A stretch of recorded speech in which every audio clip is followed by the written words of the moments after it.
Hey everybody, it's Libby with Fearlessness. What is fearlessness? It's that underlying grit that empowers us to forge ahead. Even when hope seems distant, it's the courage to walk through those fires of hell, knowing that we're not going to just come out better, but stronger on the other side. Stay tuned and learn how to get fearlessness.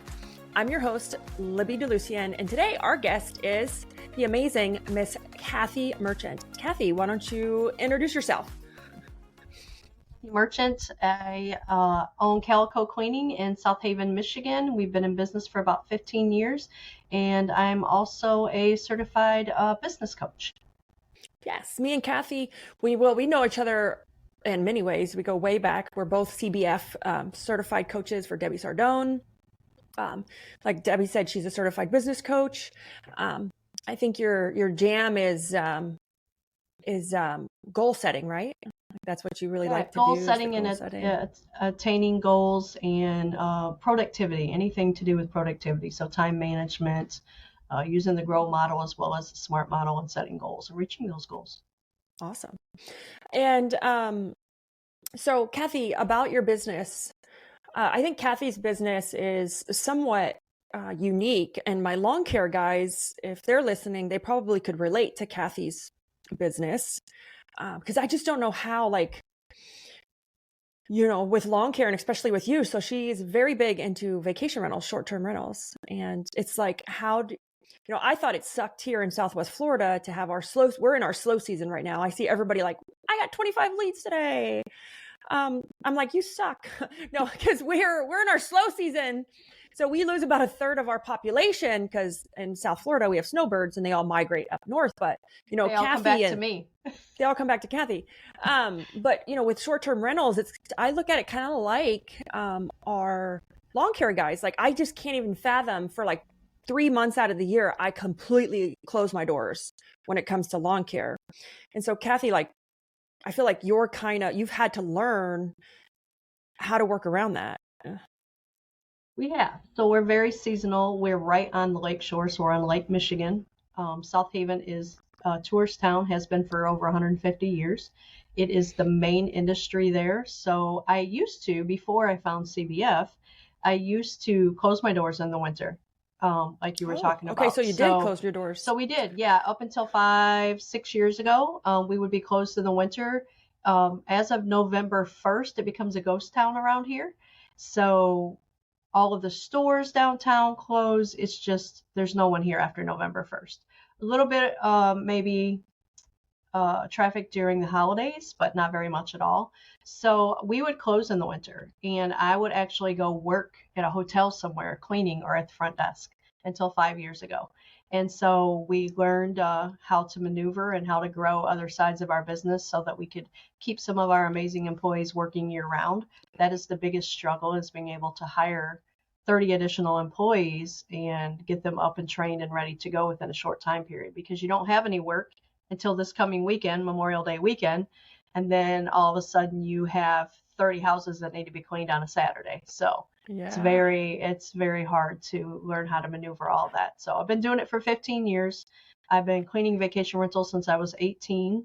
Started in cleaning bed and breakfast. I was trying to think of what I want to say. So started cleaning there, and it's just been a passion. It's what I've loved doing. And so I figured out a way to make it work. I love that story. So I want to get into a little bit, of kind of for people who are in a seasonal business. As much as I try to fight it here in Southwest Florida, we're seasonal. I try to fight it. I try to deny it. I'm like, and then all of a sudden Easter comes, and for us, Easter is the marker. And then we start to lose customers. And it's like, my office, we used to get so upset and discouraged and what are we doing wrong? And it's like, stop fighting it. We are in a seasonal area. And, I think for me, I had to learn kind of like you, Kathy, how to pivot. What other services could we offer? What could we do and offer to customers or our customer base or a similar customer base that our cleaners or our current staff could deliver without having to add a lot of overhead or training or liability. So, for me, we learned that through kind of cleaning other parts of the house. So now we offer like a lanai cleaning and a clean your front porch. We'll clean your garage. Like, we don't care. We'll clean anything. Right. Exactly. So we had to learn that way. But, for our listeners, Kathy, could you just kind of go into a little bit more detail of like the journey of kind of when did you have the epiphany? What did you start to add? Like the epiphany of like, oh my gosh, I gotta try to like do this year round. For our lawn care guys, I know they add Christmas lights. A lot of them do like seasonal lighting, holiday lights. They can use the same people. But for you, like, when was that epiphany? When was that aha moment? And how did you start to transition that? What did you do? Well, for us, so you said Christmas lights and it made me think of it. We do offer, and we don't have a lot of people take us up on it, but we do offer decorating for Christmas. Oh, nice. So do we on our organizing side. Yeah. So one of my employees has been with me for 14 years. She started the year after I started, and her name is Brittany. Awesome, she's phenomenal. Thank you. She celebrated her 14-year anniversary last week. So she loves to organize and she loves to decorate. She's always wanted to add an organizing department, and we just haven't done that yet because I know absolutely nothing about it. So I know you have to be certified and all that, and I just have not taken the time to get to you don't have to be certified. We could go into a whole training on that. Okay. No, it's not. It's like kind of like house cleaning and even lawn care. It's not governed by any organization. Like if I'm a plumber or electrician, I have to be certified. No, not at all. I did not know that. Nope. And she could actually make a really good, the company and her, you guys, you can charge a great rate for organizing. So that's a whole nother session we could talk about. Okay. Yeah, she absolutely loves it. So she will go and do like home decorating and get it set up in our vacation rentals. We've had people ask us to do this. So she'll go and decorate. That's a great service. Yes, and get the house Christmas tree put up and all the lights put up and set the table up so it looks really inviting when they come in. So we have done that over the years. We don't get a whole lot of requests for it, but sometimes we do. We also, our biggest turning point for us was we added the residential side. So we had never done residential. And I don't know if you've ever experienced this, because I know you used to do vacation rentals. Yes. If you have a cleaner who starts cleaning vacation rentals, they don't like to go to the residential side because it's dirty. It's dirty, exactly. And there's kids and there's dogs and people actually live there. There's people in the house. Right, exactly. So we never did residential because I had all vacation rental cleaners and they're very spoiled. The house is clean. And to me, the pace of change in the world of business is fast, and that drives incredible complexity for the world of human resources. Welcome to the HR Data Labs podcast, a series of conversations with experts inside and outside the world of HR on how to innovate, measure, and evolve our practices. Our goal is to help provide you with practical examples of how HR has to change to meet the complexity of the business environment. Every week, we'll talk to new and different voices on all aspects of HR. And at times, we'll get irreverent. Silly even. And sometimes geek out on the data and technology that underlie the processes that drive the world of HR. But the conversations are always insightful and fun. So please, enjoy the HR Data Labs podcast. I consider it like a hotel style cleaning. It's a very surface. Right. Kind of cleaning at times. Now, yes, there are people who trash vacation rentals, mainly kids. Yeah. But that doesn't happen very often. We might have one a season that totally gets trashed, but we clean them 2 to sometimes 3 times a week within a week. So they're always very clean. And vacation rentals are top to bottom clean every single time, because if you don't, you're going to miss something. So we never wanted to go into residential because we were very spoiled. And then I had to learn how to pivot. And that's when I joined CBF and I learned about residential and how to do that. And what year did you pivot? In 2020. In 2020. Oh, COVID. Yeah, COVID year. Okay. So we joined the year in COVID and we had done a few commercial, but not a whole lot. So that was the only thing that stayed open for us during COVID was our commercial accounts. So my husband and I just did them ourselves so that we could keep revenue coming into the business. But that's when things changed for us, was in 2020, and we started staying open year round and being able to keep some of those techs working year round. So what I do now is hire all seasonal. And when I hire you into my company, you're hired as a seasonal tech, and you'll stay with us for 90 days. And if we still feel you're a good fit for us and they feel we're a good fit for them, I offer it as a promotion to move to the residential side and stay year round. I like that. We do have some people who will come in that are teachers and bus drivers, parapros that only want to work in the summer, and that works out really good for us. They come back year after year. But then if it's not and someone just is hired in as seasonal, then we offer them that as a promotion if we feel they fit our core values and they still feel after 90 days that they want to keep working with us. So I like that. And so, for anybody that's seasonal listening, hire the way Kathy structured it, hiring everyone seasonal. And then if they're a good fit, they could stay through 90 days. And then I also like the seasonal part where you could attract some teachers and bus drivers. I'm on social media and I already see the teachers looking for side gigs right now, babysitting and doing all kinds of stuff to try to do something during the summer to compensate their pay. Mm-hmm. I think that's a really great fit. We're seasonal here, so it's opposite for us. We're slow right now. And, through this transition and all this learning, for us, my biggest lesson in this was I had to learn to track. I couldn't track things like regular companies. So, I would always in my office, we would always get so upset. Like, our churn is horrible. It's awful. Like, we suck. What are we doing wrong? And then, I had a mentor, and he had said, you need to track it separately. You need to track your snowbirds separately. You need to track like regrettable churn, and regrettable churn is like, we messed up. This is that, like, okay. And then we have our snowbirds who leave. So, I think for us, that was our biggest lesson. Because we see all these structures for business, and like, I'm the biggest EOS fan in the world, but at the same time, not one thing is made to run every business. And so we were always feeling like we were failing. So in this transition, Kathy, what do you think is like the thing that you had to learn how to do to set yourself up for success in the transition of going from vacation and then adding residential? What do you think? Like, what's that mindset shift you had to? Is there anything that stands out for you? Well, that's the biggest thing is what you just said is because, and we are both in CBF, so you can relate to this, but I always felt like for the last 4 years that I'm failing because I can't meet those percentages that Debbie teaches us. And so this year, my whole goal has been visionary voices, bold breakthroughs.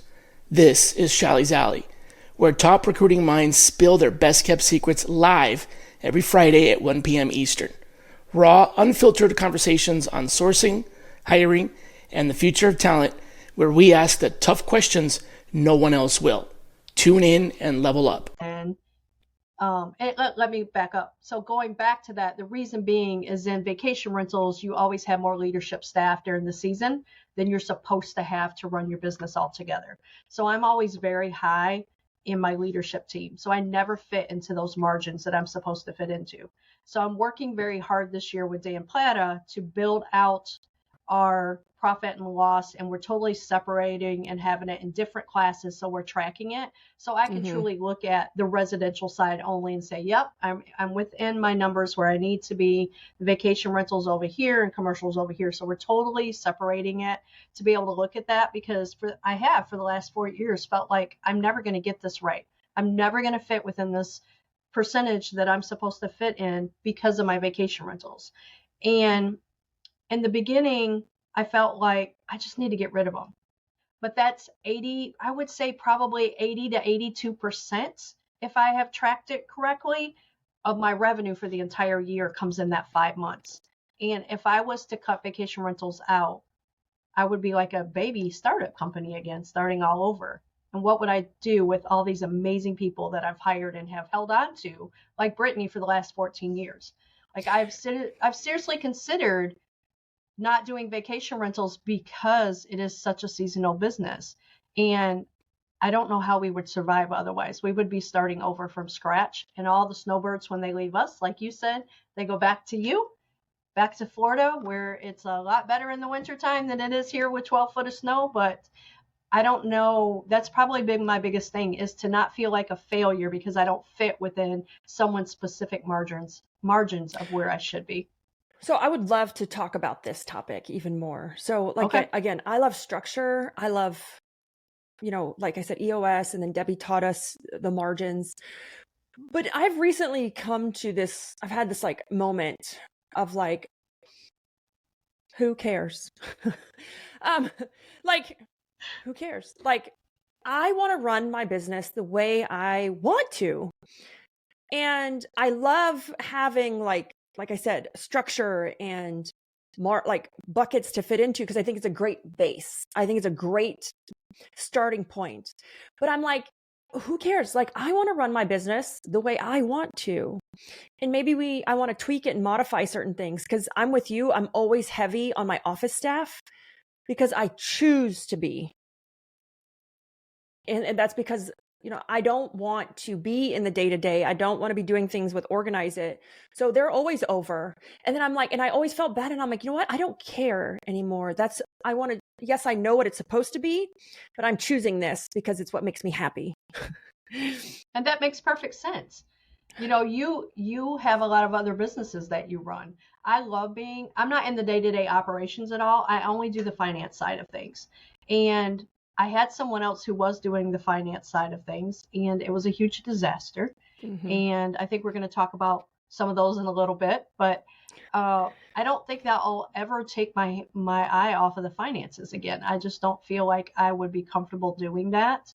If the person that I trusted was as close to me as a family member and it became the disaster that it did, I don't know how I will ever feel comfortable trusting somebody to do that again. And I absolutely love my team. I love being with them every single day. So until I'm ready to retire, or I find another passion somewhere other than coaching, because I can coach from anywhere, I don't have any desire to like be 100% out of the business. And I've learned to accept that that's okay.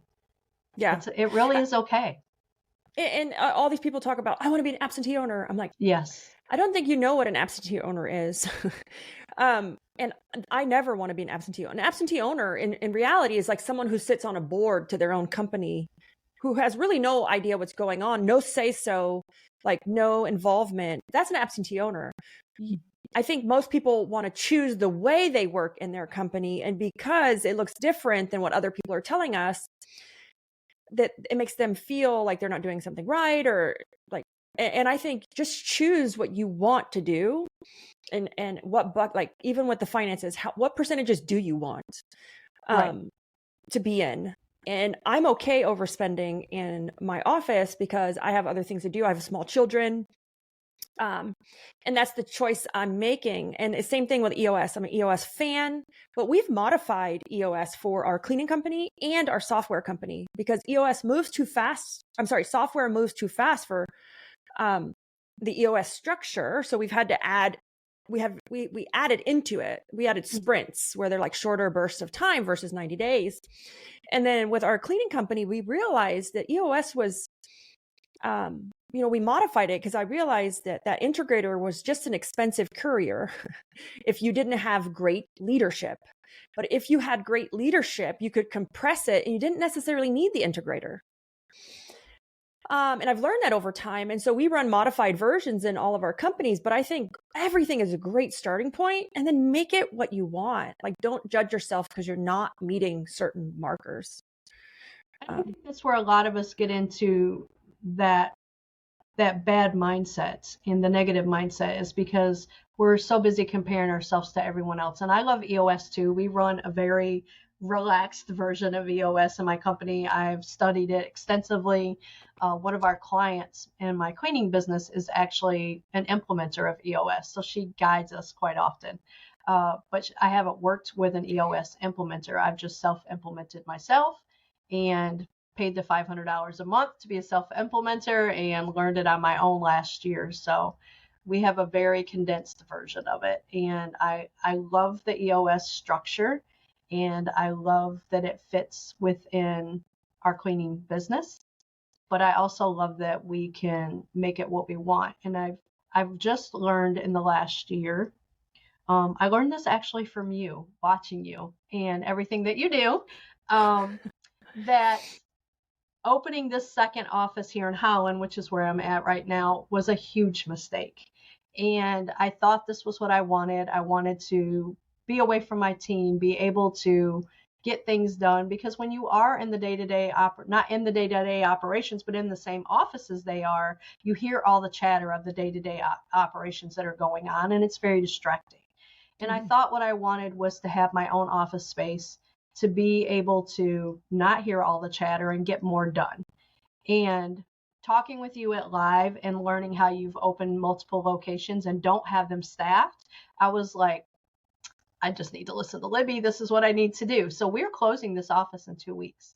So we will have a satellite office here, just to do interviews and supplies for my team, because it's an hour away from my location on the lakeshore.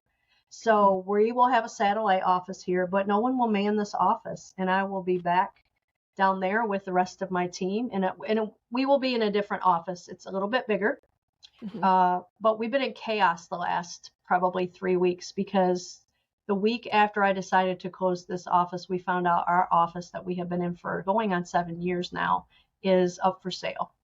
And we were not told it was going to be going up for sale until it happened. So that's where my rental division is ran from. My laundry service is there, all my washers and dryers, and we're going into the season. So we're feeling very stressed, and things just seem to be very chaotic right now. As well as my husband and I are building our retirement home. So personal and work life is very chaotic right now. And I'm feeling very overwhelmed and unorganized, and I don't like that one bit. So I've learned watching you that it's okay to do things differently than what other people in our industry are doing. And as long as you're happy. And that's one of the biggest things I've learned from watching you over the last 4 years. Is that you do your own thing, and it kind of fits within the box, and it sometimes doesn't fit in the box, and that's okay, because you're happy and you have a beautiful life and a beautiful family, and I know you don't have it all together all the time, but you seem to like have your family and your work life very balanced, and that's what I've been working very hard to get to in the last couple of years. Awesome. Thank you. I'm happy that, because you go through these kind of like imposter things. Should I share what I'm doing? Like, who cares? Right. And you're hoping that someone will learn from your expensive experience of doing it wrong. And you're like, well, that sucked. I have gotten very, especially just recently, like, I don't care what anybody else is doing. I just want to do what I want to do. And I think that as women, so I'm in the middle of writing a book, Kathy, and the writers make me sound like super smart. You are. You don't give yourself enough credit. And the writers, we're really targeting women in the book. It's going to be for anybody, but we're targeting women, that want to slay their personal life, professional life. It's funny because he asked me, and he has someone else on the call with him, and it's a woman, and she's one of the writers. And as I'm saying this, and I say, as women, we're always overcomplicating everything, and we're always comparing ourselves to others. Always. And she's there writing. She's like, oh my God, yes. Like, and it's funny because his name is Paul Fair. Paul Fair's like, man, he's like, I didn't realize, like, because it's resonating with her so much, the other writer. And she's like, where were you? I could have used this information 14 years ago. I think that when it comes to business, and I love mentorship, I will pay for it all day long. And I think we should take it, and I think we should implement it. And then I think we should make it our own. Like, what is that? Does that fit in my life? Maybe I have little kids. Like, maybe I don't have any kids. Maybe I want time freedom. Maybe I want more profit.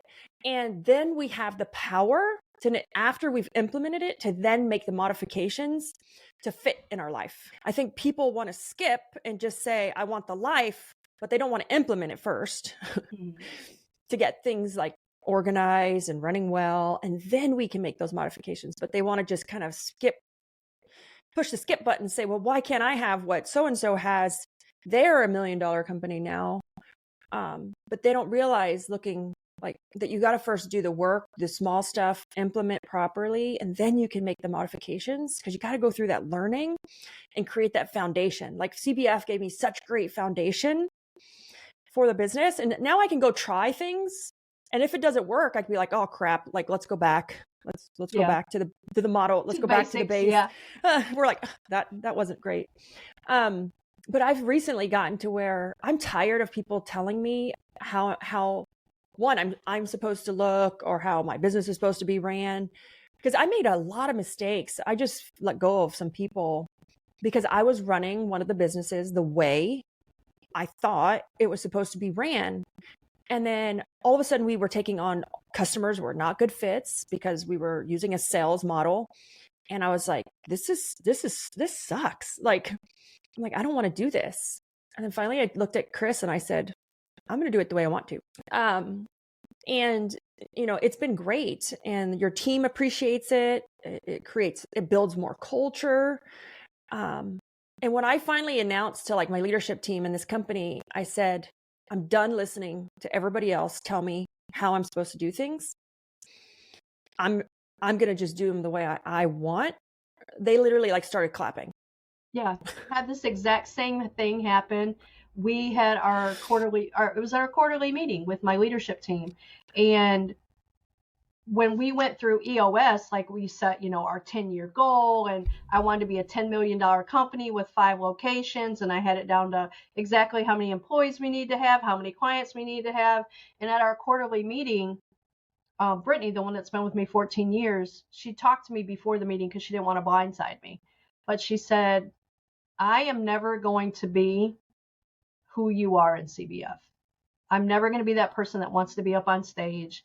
And she felt like that she had to fit into this model of who she had to be. And that's not who she is. And she was really struggling to want to stay within my company after 14 years because she felt like I was going in another direction, and it's not the direction she wanted to go.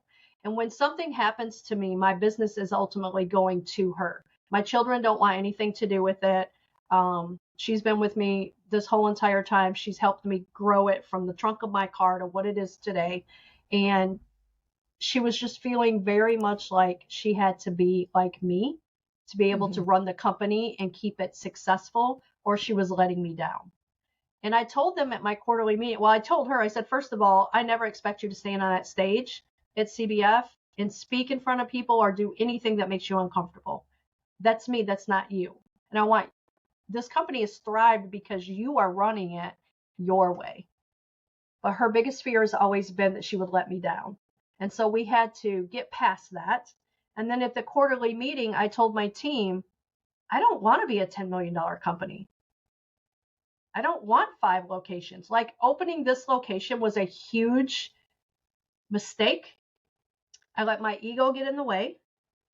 And I had someone who was on my team for the last 3 years tell me I couldn't have it. It wasn't going to work. It was going to be a failure. And so when she was gone, I was like, damn it, I'm having it. Like, I want it. I'm doing it.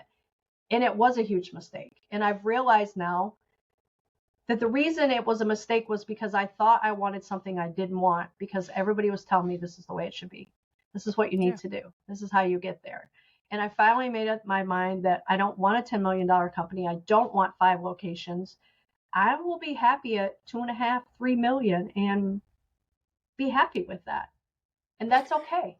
It's okay to not want more, because I am a lot younger or a lot older than you are. And I'm looking at a time where I'm getting ready to retire in the next 7 to 10 years. And I don't want to be still 8 years from now trying to get another location up and going, and still struggling with that and how to do that and how to manage 25 more employees at another location. Like, if I could run my business without dealing with people, it'd be amazing. But people are what keep our, right? That's life. But exactly. But people are what keep our businesses running, and they are the backbone of our business. And, I appreciate them wholeheartedly. I don't want anyone to think that I don't.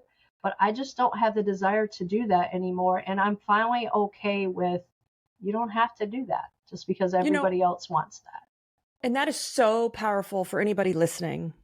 Like, it's okay to not have to or want to keep up with the Joneses in Exactly. business. Mm-hmm. I was at an event and we were writing down all of our goals.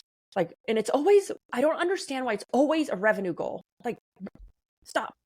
It's always a Right. revenue goal. So everyone's writing down their revenue goal. And I wrote down my goal and it had nothing to do with revenue. We had just gotten hit by the hurricane. Revenue was, and my goal was to restructure, work on our processes and systems, and to get some great foundation so that we can grow even better, right? We can grow. And so I didn't write a revenue goal. I could have wrote a revenue goal. So when everyone stood up and said theirs, and I stood up and said, I don't have a revenue goal this year.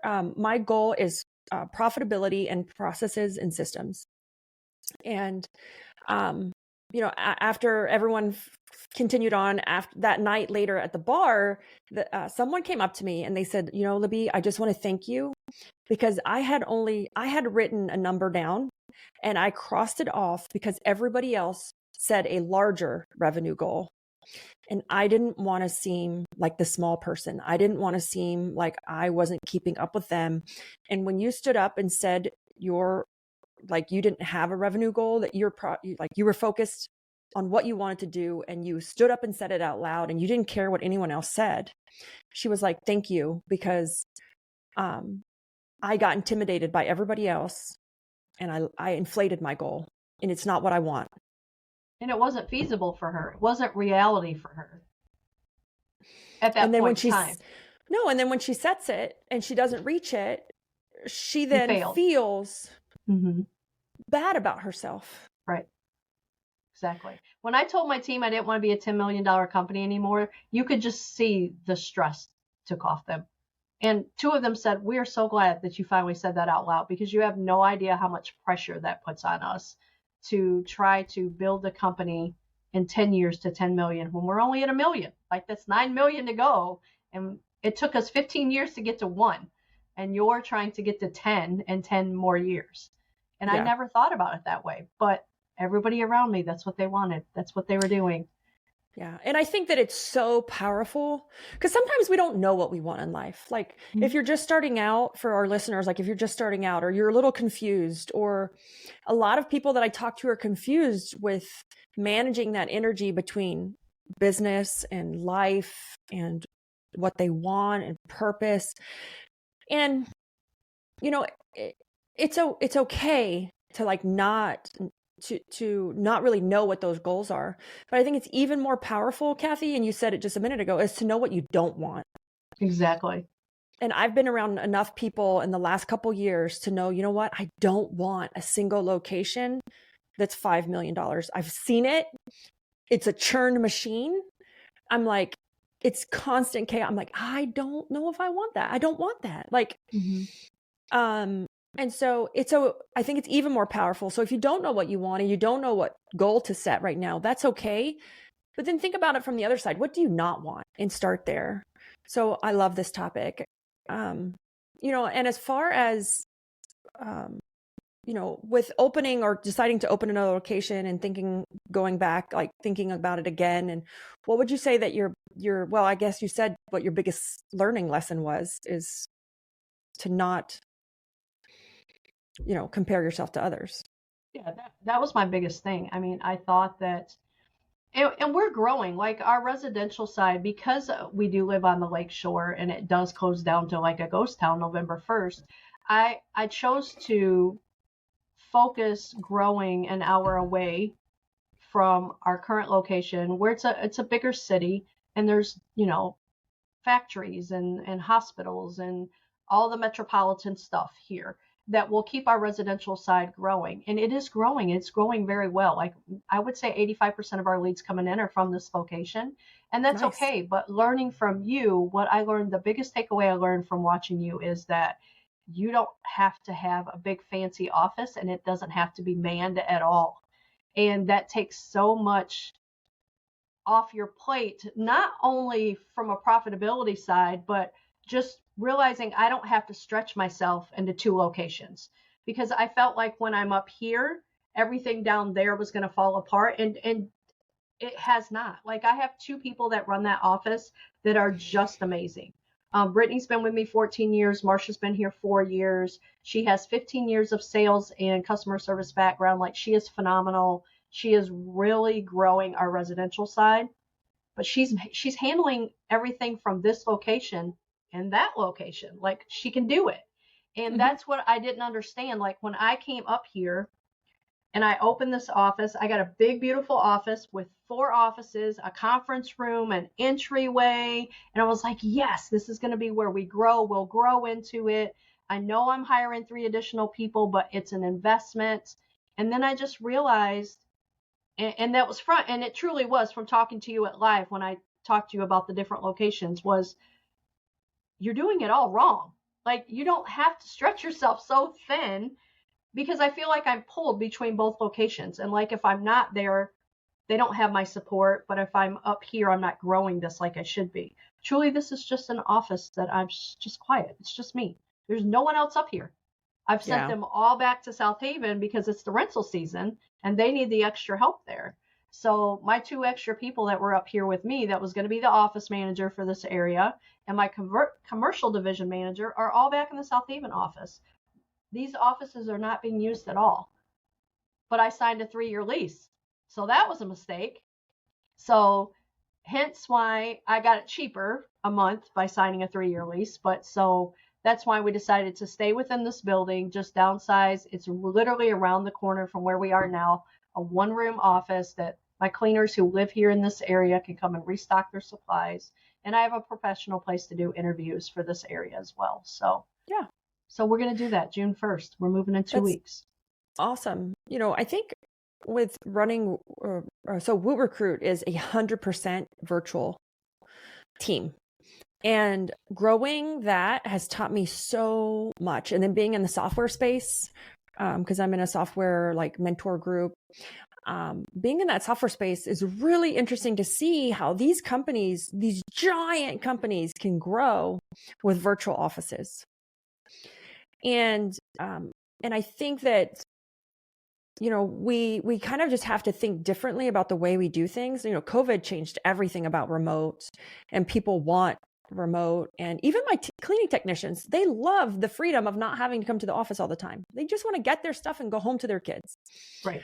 And, you know, I learned that to have that the office, because it was 100% ego with me. Like I wanted to get rid of our office a year ago or downsize it. Like we got another one, a different office, smaller, but it was 100% ego. Cause I said, for me to be successful, I'm tying it to how beautiful my office is.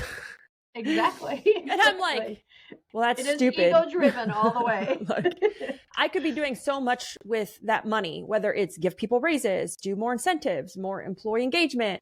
Like, what is this office contributing? Absolutely nothing to the culture of our company. Like that specific office. So when I finally realized it and we decided to move and then we opened another location without an office, I also learned how to restructure stuff to make me feel better. And I learned this from Holly and Summer from Maids and More, is that my main office, my main Fort Myers people, right? They're all virtual. They're my corporate office. They're running all of the locations. They're helping build.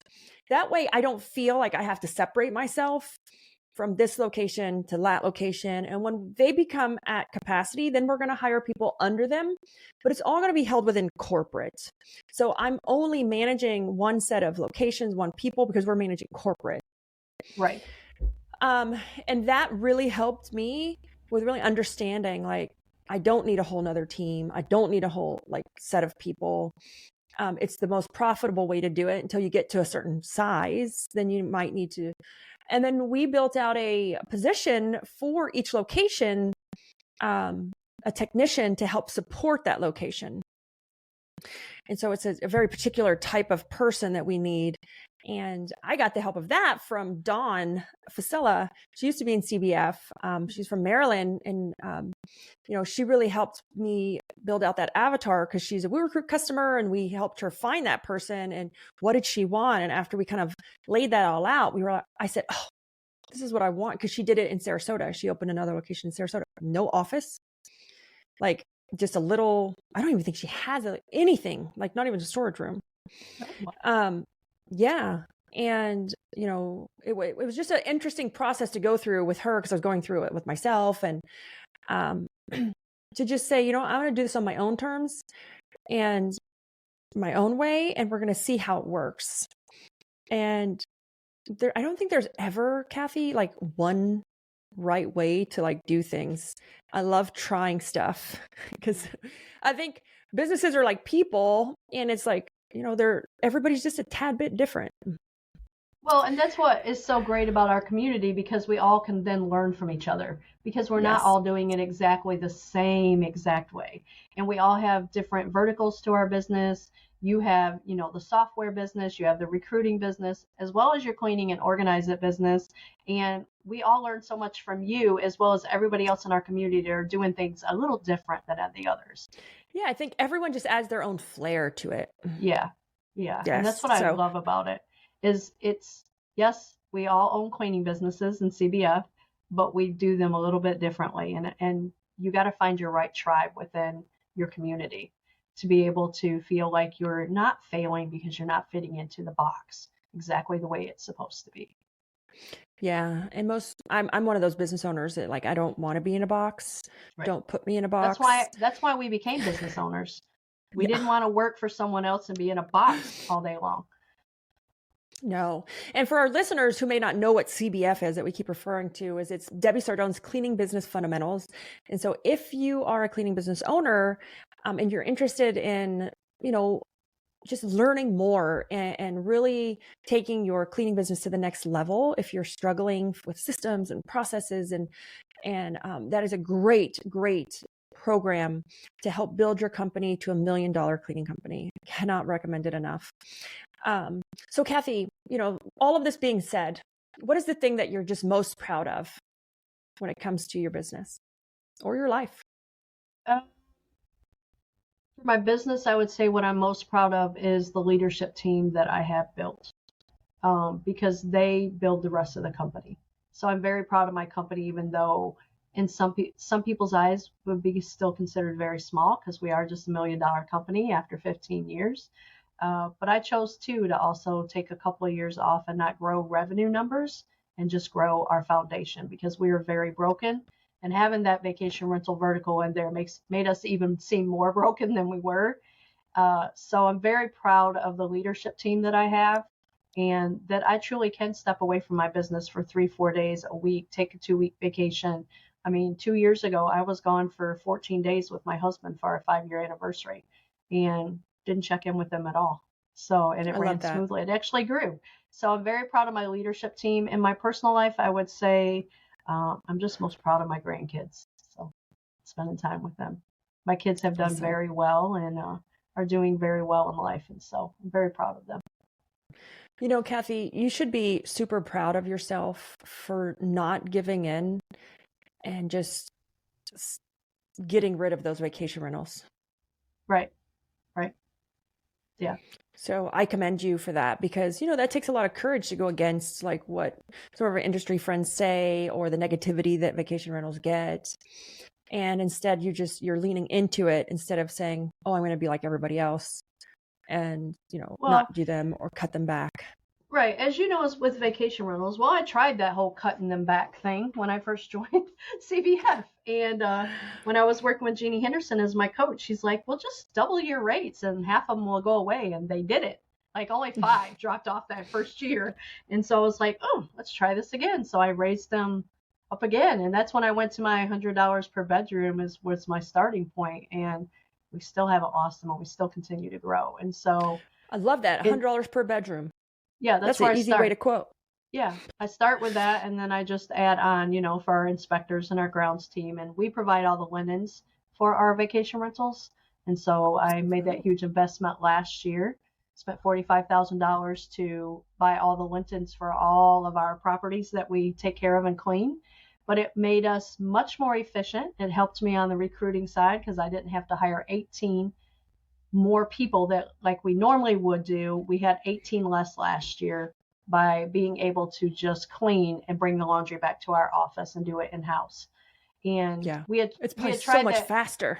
It is. It's just much more efficient, and we can do 2 and 3 houses a day versus 1 because you're sitting there waiting for laundry to dry. So it was a huge investment, but it was very much worth it. So I crunched the numbers when I did the laundry webinar with Debbie a few weeks ago. We saved $287,000 by investing that $45,000 just in not having to hire 18 extra people for the year. Nice. So it was very nice.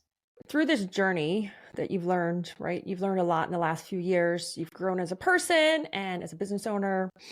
What would you say, what would be like your number one piece of advice for any of our listeners who, maybe either they're startups or they're struggling or they're just confused?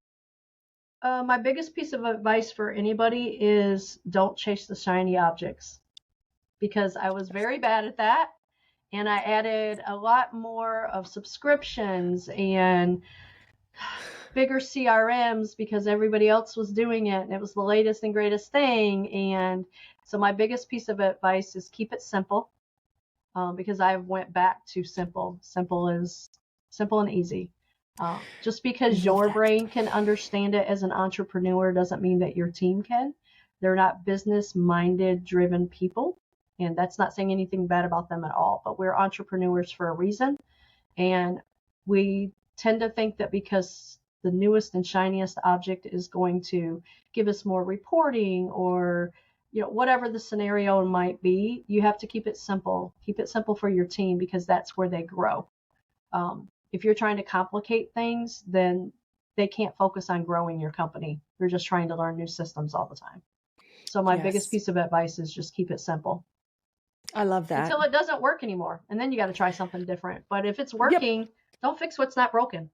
No, I love that. In the opening chapter, I think it's even in the introduction of Good to Great, they say that there is no software that will make or break your business. And this is coming from a software person. Yeah. There's none. Like, you first have to have a successful business to have success come out on the other side of it, whatever it is, the process, the software, the CRM. I said this the other day, someone was asking, what do I invest in first, marketing or paid marketing or recruiting? And I said, first you have to fix your business, because if you're investing in the shiny objects like paid marketing or CRMs, they're just going to amplify the broken pieces. Right. Yeah. They just create more chaos. It just creates more chaos. And, I have never ever been leaner in any of my companies than I currently am right now, with the shiny objects, with, cutting out what do we need, what do we not need, don't change CRMs, stop changing stuff constantly, or using the softwares that we have to the fullest. Right. Because I find like we're paying for something and we're only using this part of it. And then I went over here and bought this because I liked it the way it did over here better. And then I'm just like, we're adding to the layers of complexity to our business. And then we wonder why our office isn't efficient. Well, that's probably the biggest thing that I see within our community is people are constantly buying different subscriptions and software programs and different CRMs because they like what this one does versus what this one does, but they're not truly utilizing the CRM system they already have. So they'll go add, so tell us, or nice job to do reviews, but are you using the review platform that's within your CRM already? Like, is that broken and that's why you're wanting to switch? No, I've never even tried it. Yeah. And so you're adding more complexity as well as taking away from your profit. Yeah. Love that. Love this topic. And I also, really loved with this simple. For all of our business owner friends out there that are trying to grow, simple. I'm going to say this is simple. Simple and consistency is the only way to scale. Every time we change something, I literally was just talking to somebody and they keep changing their interview days and times every week. Yeah. Just that, guys, just changing your interview times every week, the days and the times, because this is what works for me and blah. And you can't scale because you're setting your office up to fail because they don't know, they don't remember, they're not prepared, like the office isn't ready, it's just consistency and keeping it so simple that it's automatic. We don't have to think about it is like the way we need to do it as business owner, especially women. Like, let's stop complicating stuff. Exactly. It's Please. simple. So this was a great episode. If you want to catch more, me and Kathy are going to go over on the WootRecruit YouTube channel to talk about recruiting. Like, what did you do to keep a 14-year employee? I'd love to know that. And we're going to dive into that. But I want to thank Kathy for being a guest on the Fearlessness Podcast. Kathy, is there anything up and coming that our listeners should keep an eye out for? Anything you have in the works? Any trainings or anything that you're releasing soon? Yeah, actually, I am currently working on 3 different courses that are going to be coming up in the next year on growth mindset, time management, and goal planning for success. So awesome. And we'll make sure we put all of the Kathy's handles in the show notes so that if you want to find Kathy and book her for a coaching call or just follow Kathy on social media, that way you can get a hold of her. And I want to thank our listeners so much. And if you enjoyed this episode, there are many other episodes just like this on thefearlessness.com. And I also want to thank our sponsor, WootRecruit, for always sponsoring and helping me edit and download and upload all of these episodes. And guys, that's a wrap into the heart of fearlessness. Remember, every step we take is a move towards our own strengths and courage. Keep pushing through those fires because on the other side of it lies a version of yourself that's unstoppable. I'm Libby, reminding you to embrace your fearlessness. Until next time, stay brave, stay bold, and keep pushing forward.